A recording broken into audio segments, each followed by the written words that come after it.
ನಾಸಿರ್ ಹುಸೇನ್ ಅವರು ಒಬ್ಬ rowdy shooter ಜೊತೆಗೆಲ್ಲ ಓಡಾಡಿದ್ದು ಫೋಟೋ ತೆಗೆದುಕೊಂಡಿದ್ದೆಲ್ಲ ವೈರಲ್ ಆಗ್ತಾ ಇದೆ. ಅದೆಲ್ಲ ಮುಗೀತು. ಹಾಂ ಸರ್.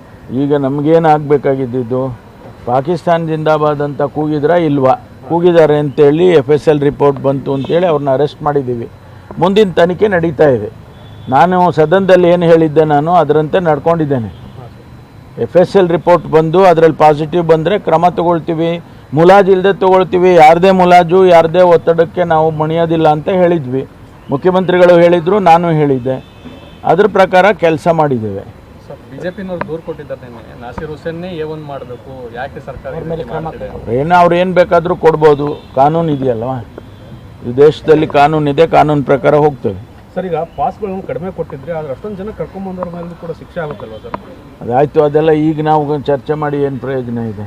ಅಲ್ಲ ಸರ್, ಅದರ ವಿಶ್ಲೇಷಣೆ ತನಿಖೆ ನಡೀತಾ ಇದೆ ಅನ್ನುವಾಗ ನಾನು ಇವೆಲ್ಲ ಯಾವುದನ್ನು ಹೇಳಕ್ಕೆ ಹೋಗೋದು. ಬಾಂಬ್ ಸ್ಫೋಟ ಪ್ರಕರಣದಲ್ಲಿ 5 ಅರೆಸ್ಟ್ ಮಾಡಿದ್ದಾರೆ ಅಂತ CM ಅವರು ಹೇಳಿದ್ದಾರೆ. ಸ್ಪೆಕ್ಯುಲೇಷನ್ಸು ಯಾರು ನಮಗೆ ಗುಮಾನಿ ಅಂತಿರುವಲ್ಲ, ಆ ಗುಮಾನಿ ಬಂದವ್ರನ್ನ ಕರ್ಕೊಂಡು ಬಂದು ಅವರ ಹೇಳಿಕೆಗಳು ಮತ್ತೊಂದು ತಗೊಳ್ತಾರೆ. ಆ ರೀತಿ ಮಾಡಿದ್ದಾರೆ.